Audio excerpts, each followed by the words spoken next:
الحمدللہ وحدہ والصلاة والسلام علی من لا نبی بعدہ اعوذ باللہ من الشیطان الرجیم بسم اللہ الرحمن الرحیم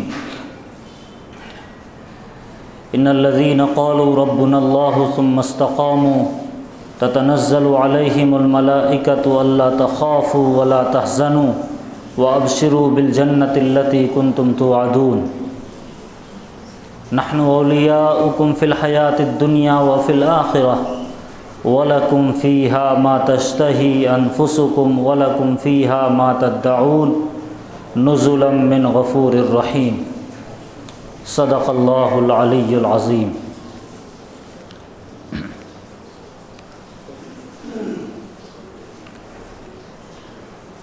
عن جابر رضی اللہ تعالی عنہ قال سمعت رسول اللہ صلی اللہ علیہ وسلم یقول ان الناس قد دخلوا افواجا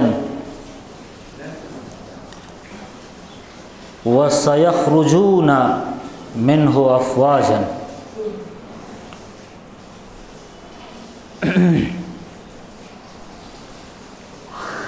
او كما قال صلی اللہ علیہ وسلم۔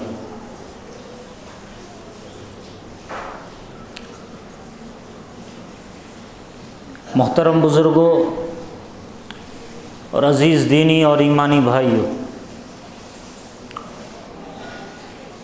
اللہ تبارک و تعالیٰ کا بے انتہا فضل اور اس کا کرم ہے کہ اللہ تبارک و تعالیٰ نے امت مسلمہ کو قرآن پاک جیسی عظیم کتاب عطا فرمائی۔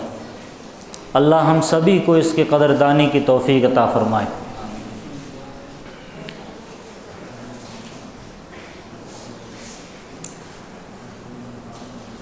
قرآن پاک کی جس آیت کریمہ کی تلاوت کی گئی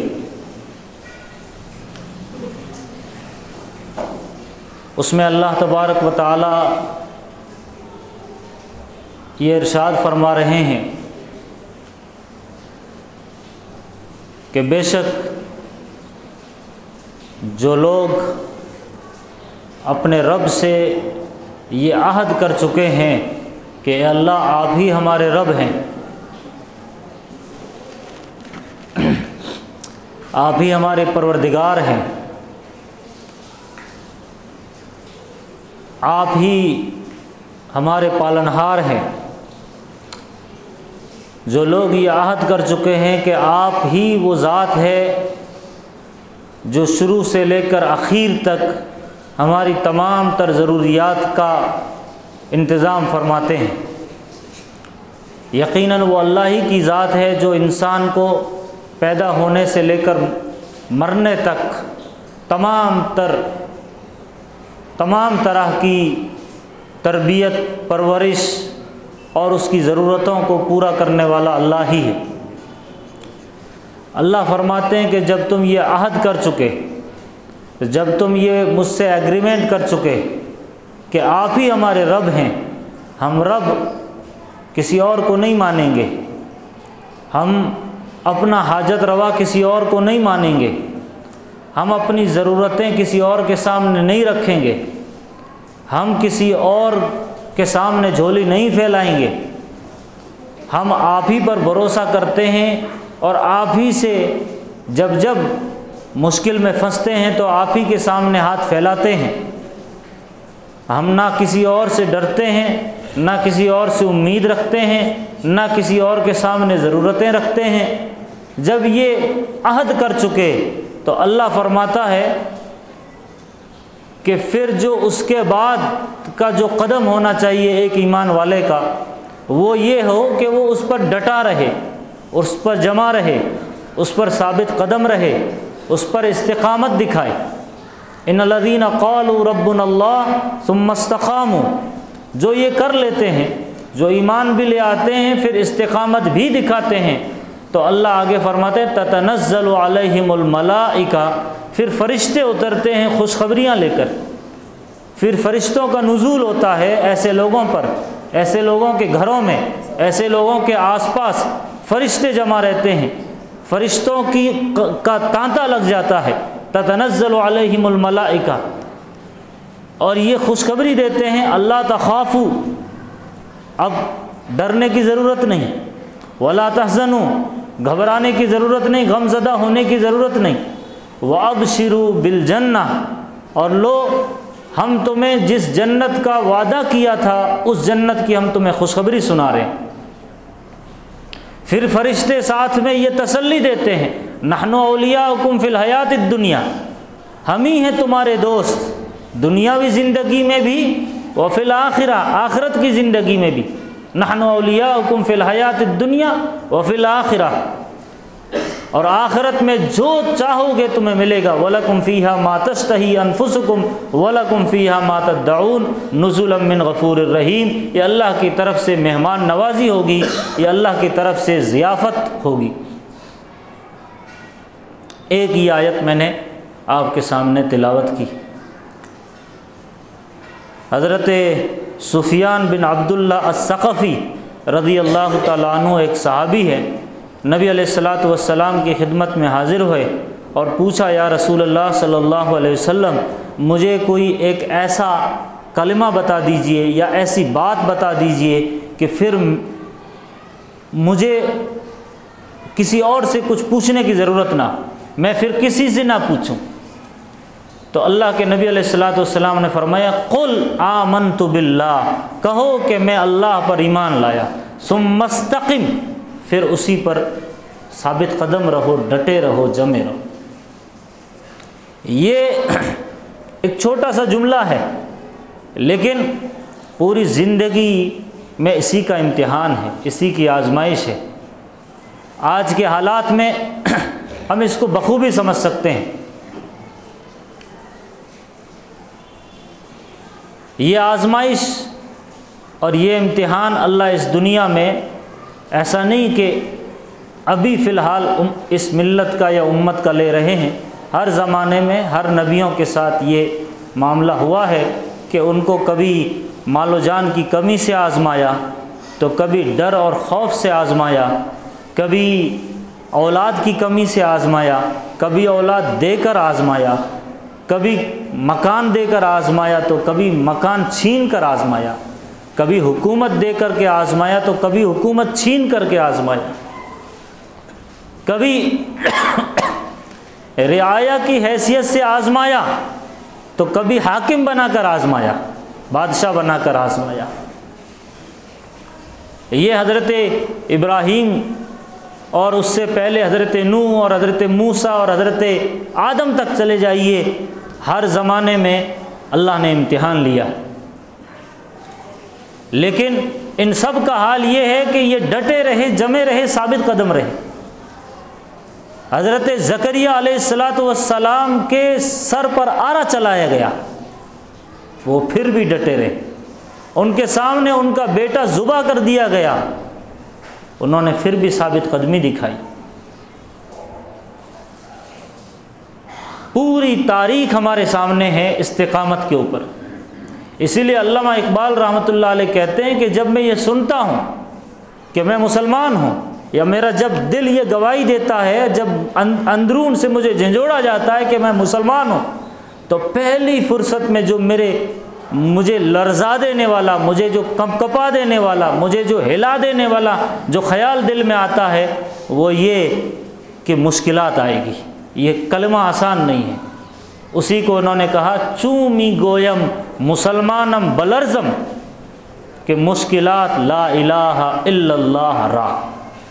جب میں سنتا ہوں کہ میں مسلمان ہوں تو میں لرز جاتا ہوں، کیونکہ میں جانتا ہوں کہ لا الہ الا اللہ کہنے کے بعد کیا مشکلات آنے والی۔ اسی شعر کے تعلق سے اللہ تبارک و تعالیٰ نے قرآن میں ارشاد فرمایا، ام حسبتم ان تدخلوا الجنہ، کیا تم یہ سوچتے ہو کہ جنت بہت آسانی سے مل جائے گی؟ ام حسبتم ان تدخلوا الجنہ ولما یأتکم مثل الذین خلوا من قبلکم، یاد رکھو جب تک جو پہلوں کے اوپر حالات آئے وہ حالات تمہارے اوپر نہیں آئیں گے تب تک تمہیں جنت آسانی سے نہیں مل سکتی۔ مستہم البأساء، تکلیفوں سے، مصیبتوں سے، پریشانیوں سے انہیں آزمایا گیا۔ مستہم البأساء والضراء وزلزلوا، انہیں جھنجھوڑا گیا۔ حتیٰ یقول الرسول والذین آمنوا معہ، حتیٰ کہ رسول صلی اللہ علیہ وسلم اور ان کے ساتھی لوگ یہ بول اٹھے کہ اے اللہ اب مدد کب آئے گی، اے رسول اب مدد کب آئے گی۔ حتیٰ یقول الرسول والذین آمنوا معہ متی نصر اللہ، یعنی اتنا جھنجھوڑا گیا، اتنے حالات آئے، اتنے پریشانیاں آئے کہ وہ لوگ چیخ اٹھے، پکار اٹھے کہ اللہ اب مدد کب آئے، متی نصر اللہ۔ اللہ آگے فرمائے الا ان نصر اللہ قریب، اللہ کی مدد سنو بہت قریب ہے۔ اسی لیے ہمارے بڑے یہ کہتے ہیں، جو دین کی ترجمانی کرتے ہیں وہ یہ کہتے ہیں، جو ان آیات کی تفسیر کرتے ہیں وہ لکھتے ہیں کہ تندیے باد مخالف سے نہ گھبرا اے عقاب، یہ چلتی ہے تجھے اونچا اڑانے کے لیے۔ یہ جو مخالف ہوائیں چل رہی ہے، ہمارے مزاج کے خلاف ماحول تیار ہو رہا ہے، تندیے باد مخالف سے نہ گھبرا اے عقاب، یہ چلتی ہے تجھے اونچا اڑانے کے لیے۔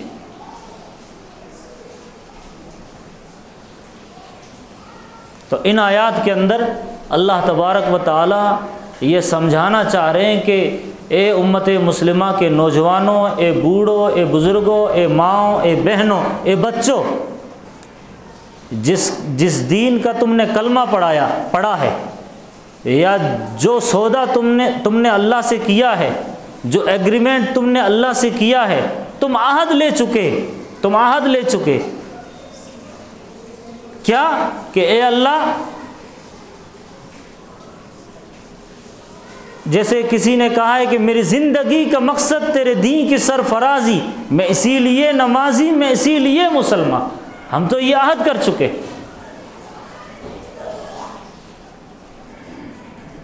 ہم خدا سے یہ ایگریمنٹ کر چکے، اے اللہ تیری طرف سے جو بھی حالات آئے ہم اس پہ ڈٹے رہیں گے، جمے رہیں گے۔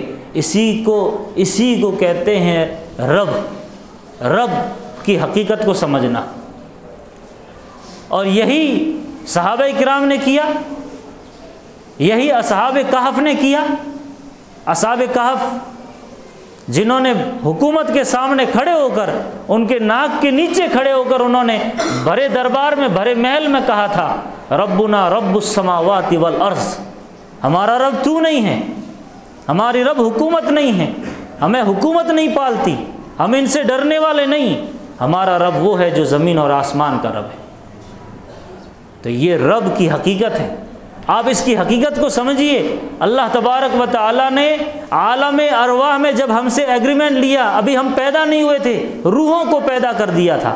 ہماری جسم، یہ جو انسان کا جو ڈھانچہ تیار ہوتا ہے، دو چیزوں سے تیار ہوتا ہے، ایک جسم، ایک روح۔ جسم یہاں مٹی سے بنتا ہے، اور روح ایک الگ حقیقت ہے جس کو کوئی سمجھ نہیں سکتا، آج تک اس کو کوئی سمجھ نہیں سکا۔ یہ ایک الگ چیز ہے۔ ان روحوں کو اللہ بہت پہلے، ہزاروں سال پہلے، حضرت آدم سے بھی پہلے پیدا کر چکا۔ ان روحوں سے اللہ نے عہد لیا تھا الستُ بربکم، کیا میں تمہارا رب نہیں ہوں؟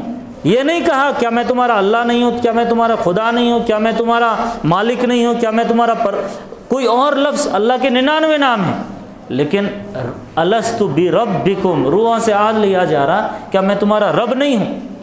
اب اس کے امتحان کے لیے اللہ تبارک و تعالیٰ نے حضرت آدم کو پیدا کر کے سلسلہ چلایا، دنیا میں بھیجا۔ اب دنیا میں ہمارا امتحان ہو رہا ہے، آزمائشیں ہو رہی کہ رب تم کس کو مانتے ہو۔ پیدا ہونے سے لے کر آخر تک ہم کو سمجھانے کے لیے قرآن آیا، تو قرآن کی پہلی سورت میں الحمدللہ رب العالمین۔ ہم جب قرآن پڑھتے چلے جائیں گے، جو دعائیں سکھائی، تو ربنا آتنا فی الدنیا، ربنا فاغفر لنا ذنوبنا، ربنا اننا سمعنا منادیا، ربنا ما خلقت ھذا باطلا، سنتے چلے جائیے آپ۔ یہ دعائیں کیوں سکھائی؟ اس لیے کہ آپ یہ دعا مانگتے رہو، اپنے رب سے اپنا تعلق بڑھاتے رہو۔ جیسے ماں کو ماں کہنا اچھا لگتا ہے، ماں کو زینب کہو، صفیہ کہو، آپ کوئی اور نام لو، صفورہ کہو، ماں کو وہ پیار نہیں آتا یا وہ ممتا جوش نہیں مارتی جو آپ امی یا ماں کہنے سے میں ان کی ممتا تمہاری طرف متوجہ ہوتی۔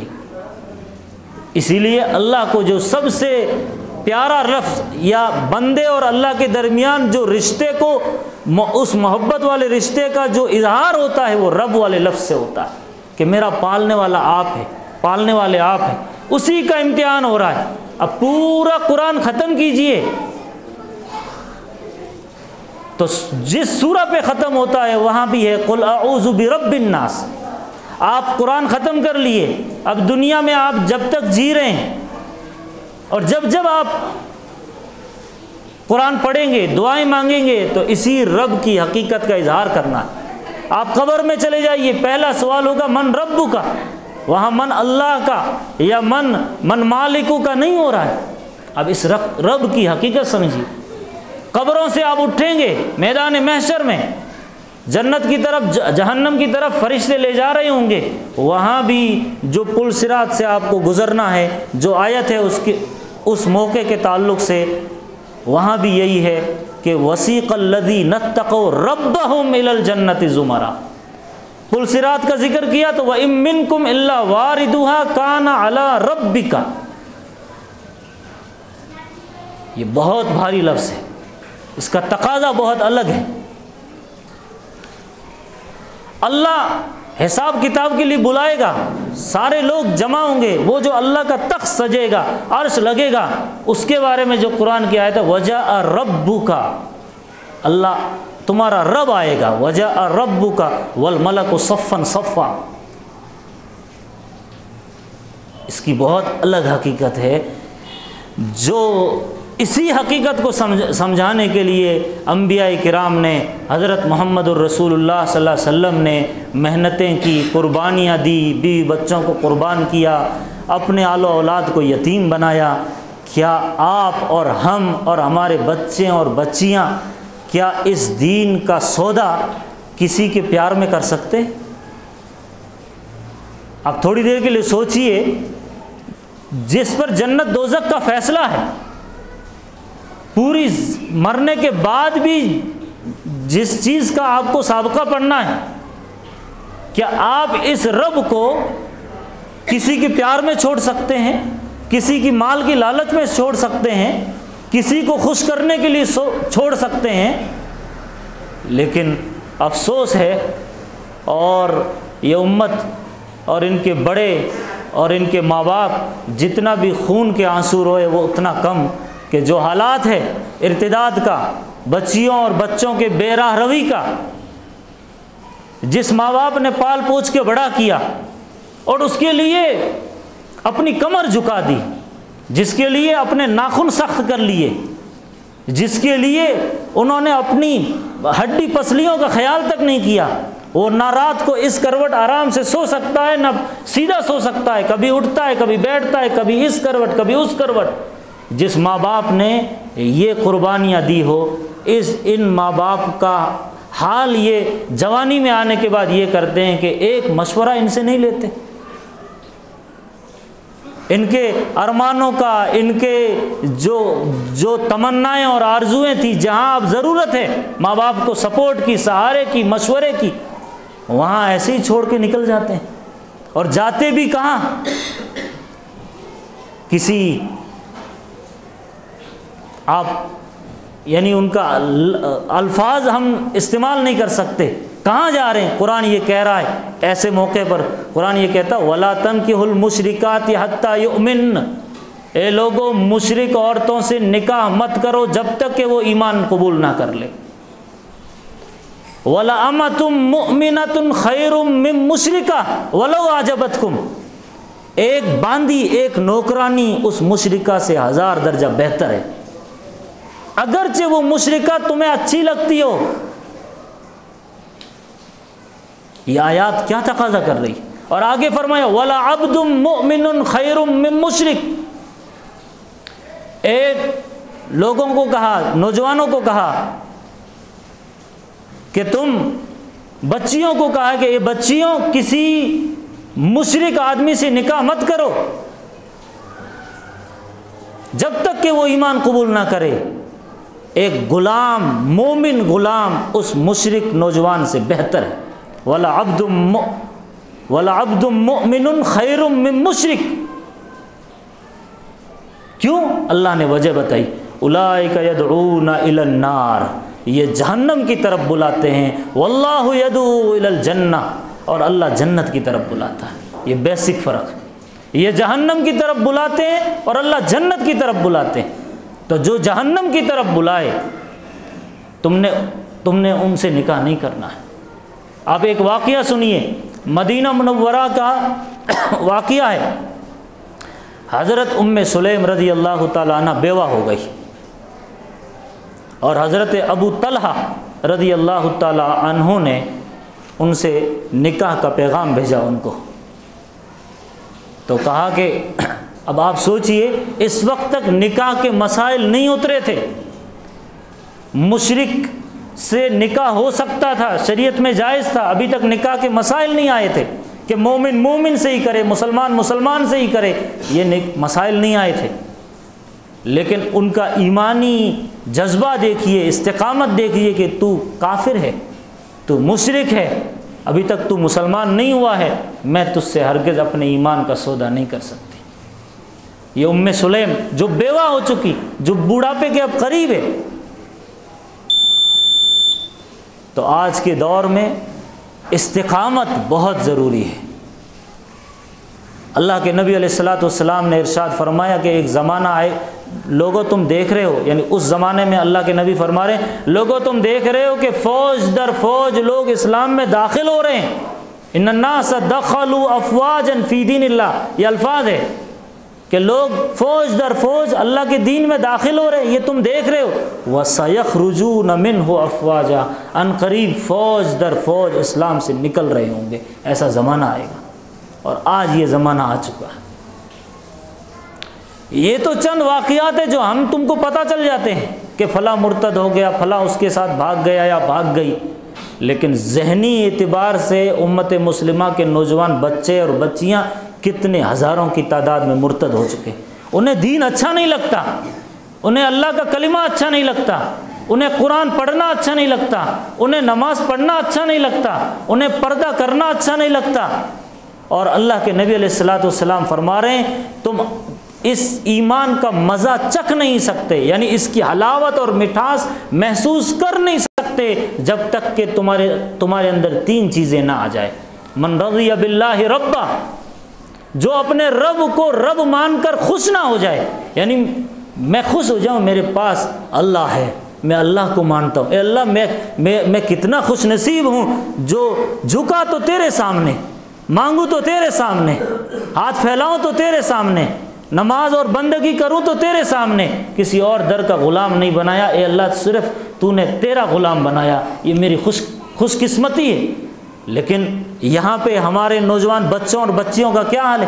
سب برابر ہیں، بھگوان سب ایک ہیں، رام رحیم بھگوان سب ایک ہیں، وہ اپنے دین پر لکم دینکم ولی دین، قرآن ہی کہتا ہے نا، یعنی آیات کا غلط استعمال کرتے ہیں۔ لکم دینکم ولی دین کا یہ مطلب نہیں، فمن شاء فلیؤمن ومن شاء فلیکفر، قرآن ہی تو کہہ رہا ہے کہ جو چاہے ایمان لائے، جو چاہے کفر کرے، تمہیں تمہارا دین، مجھے میرا دین، تم اپنے دھرم پہ، میں اپنے دھرم پہ۔ اللہ کے نبی فرما رہے من رضی باللہ ربا وبالاسلام دینا وبمحمد نبی ورسولا، جو اپنے رب کو رب مان کر خوش نہ ہو جائے ایمان کا مزہ نہیں پائے گا، جو اسلام کو ایز اے کلچر اور تہذیب طریقہ نہ ایکسیپٹ کر لے اسے ایمان کی حلاوت محسوس نہیں ہو سکتی، اور جو مجھے نبی محمد عربی صلی اللہ علیہ وسلم کو اپنا رسول اور اپنا آئیڈیل نہ تسلیم کر لے اسے ایمان کا مزہ نہیں مل سکتا۔ اور جس میں یہ تین چیزیں آ جائے گی پھر اسے مٹھاس محسوس ہوگا، پھر اسے اندر ایک حلاوت محسوس ہوگی، نماز میں مزہ، قرآن میں مزہ، ذکر میں مزہ، ہر چیز میں مزہ، دنیا داری کر رہا ہے، کاروبار کر رہا ہے، اس میں بھی مزہ۔ اس لیے میرے محترم بزرگوں اور عزیز نوجوانوں، جو دین ہمارے پاس ہے، جو اسلام ہمارے پاس ہے، دل سے اس کی قدردانی کیجیے، اپنے بچوں پر نظر رکھیں، اپنی بچیوں پر نظر رکھیں کیا کہیں ایسا تو نہیں کہ ذہنی اعتبار سے وہ مرتد ہو گئے؟ ہم اپنے آپ پر غور کریں کہ مجھے اچھا کیا لگتا ہے؟ کیا مجھے قرآن اچھا لگتا ہے؟ کیا نبی کے طور طریقے مجھے پسند ہے یا وہ طور طریقے پسند ہے؟ یہ جب تک نہیں ہوگا یہ ارتداد کے جو مسائل ہیں حل نہیں ہوں گے۔ اس طرح تربیت کرنے کی ضرورت ہے کہ بچوں کو یہ بٹھا دیا جائے، انہیں سمجھا دیا جائے کہ تمہاری جان چلی جائے، تمہارے جیسے حضرت خباب بن ارت نے نبی کے پاس آ کر حاضر ہو کر عرض کیا، اے اللہ کے رسول، وہ عورت مجھے میری پیٹھ داغتی ہے، گرم لوہا کر کے میری پیٹھ کو جلاتی ہے، اب برداشت نہیں ہوتا، اے اللہ کے نبی اب دعا فرما دیجئے۔ تو اللہ کے نبی علیہ السلام ایسے کعبے سے ٹیک لگا کر بیٹھے تھے، اچانک آپ کا چہرہ سرخ ہو گیا اور غصے میں آ کر کے حضرت خباب سے کہا، اے خباب، کیا تم نہیں جانتے کہ تم سے پہلے جو لوگ گزرے ہیں ان کو زمین میں گاڑا گیا اور ان کے اوپر سے سروں پر آرے چلا دیے گئے، ان کے اوپر ایسے ایسے حالات آئے کہ باندھا گیا اور لوہے کی کنگھیوں سے ان کے جسم کے چتھڑے کر دیے گئے، ایسے ایسے حالات آئے ہیں، لیکن انہوں نے دین نہیں چھوڑا، اسلام نہیں چھوڑا۔ اس طرح آپ نے ان کو ایک ایمانی جذبات اندر بیدار کیے۔ آپ یہ سوچتے ہو کہ جنت ایسی ہی مل جائے گی؟ قرآن یہ کہہ رہا ہے جب تک تمہارے اوپر حالات نہیں آئیں گے، پریشانیاں نہیں آئے گی، مصیبتیں نہیں آئے گی، تب تک جنت نہیں ملنی۔ یہ جنت کوئی معمولی سودا نہیں ہے، بہت بھاری سودا ہے۔ تو دعا فرمائے اللہ تبارک و تعالی ہم تمام کو ان باتوں پر عمل کرنے کی توفیق عطا فرمائیں، اور اپنے بچوں اور بچیوں کی دینی تعلیم کے ساتھ ساتھ دینی تربیت کرنے کی بھی توفیق عطا فرمائیں۔ وآخر دعوانا الحمدللہ رب العالمین۔